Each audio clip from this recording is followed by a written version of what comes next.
حضرت عمر رضی اللہ تعالی عنہ وہ ہیں کہ میرے حضور نے فرمایا لوگوں جب نیک لوگوں کا ذکر کرو تو میری عمر کا تذکرہ ضرور کیا کرو۔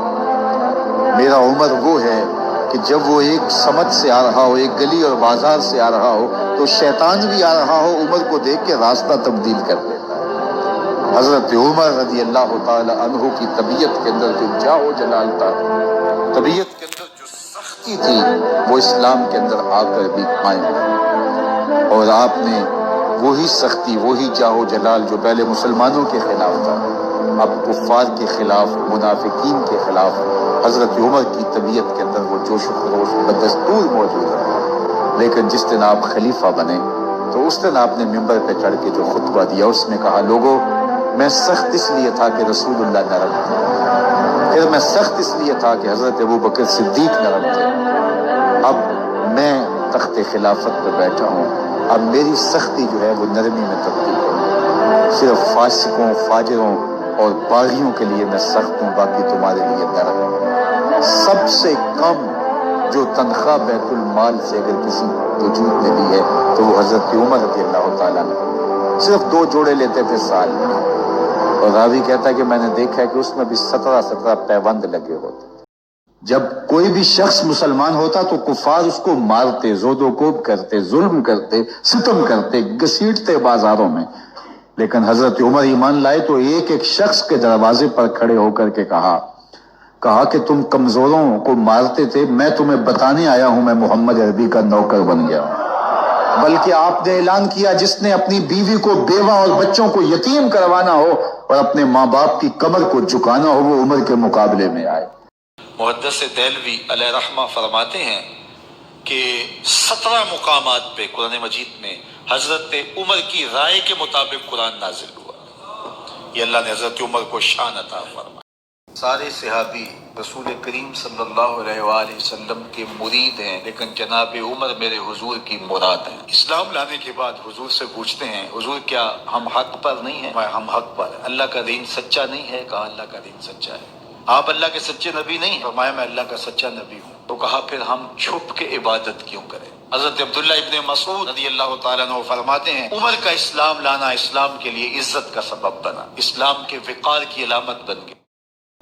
لوگ حضرت عمر رضی اللہ تعالیٰ عنہ کے پاس آئے، حضرت لاوا پھوٹا ہے، آگ نکل رہی ہے اور مدینے کی طرف بڑھ رہی ہے، اب کیا کیا جائے؟ فائر بریگیڈ تو زمانے میں تھی نہیں۔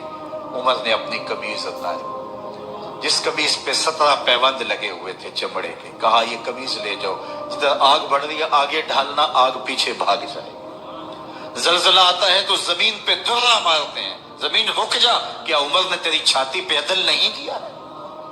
تو یہ عمر ہے رضی اللہ تعالیٰ عنہ کہ جن کے انصاف کی وجہ سے، جن کے عدل کی وجہ سے اللہ تعالیٰ کی رحمات اور اس کی برکات کا نزول ہوتا تھا، اور اللہ تعالیٰ نے مسلمانوں کو وہ آبرو مند حکومت دی۔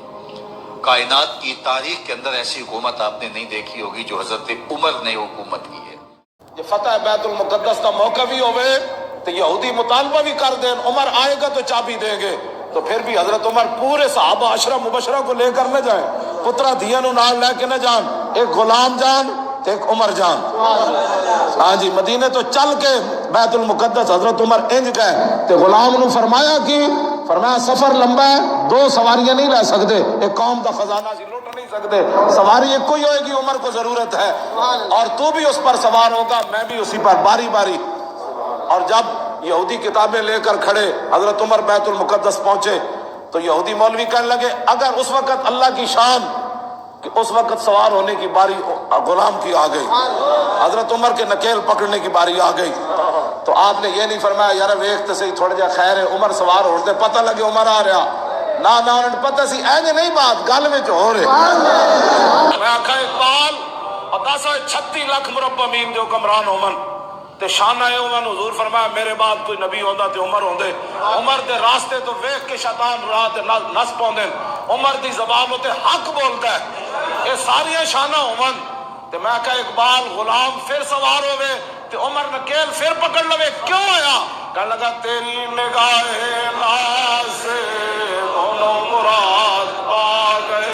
اقبال کہنا حضور جی آ گئے، حضور آ گئے، غلام اونٹ پر سوار، اور حضرت عمر نے نکیل پکڑی ہوئی، یہودی مولوی کھڑے، ان کے بڑے بڑے لوگ کھڑے، اور دیکھ کے کہنے لگے سنو بھائی جے اٹھو تے جڑا سوار ہے او عمر ہے تے چابی نہیں لبنی، جے عمر ہوے جڑا نکیل پکڑ کے آ رہا تے بیت المقدس کی چابی لب جانی، کیونکہ ساڑیاں کتاباں چ لکھیا نبی آخر الزمان دے غلام کان گے تے اس حالت جان گے، دیکھیے کس شان سے امت کا امام آتا ہے، خود تو پیدل ہے سواری پہ غلام آتا ہے۔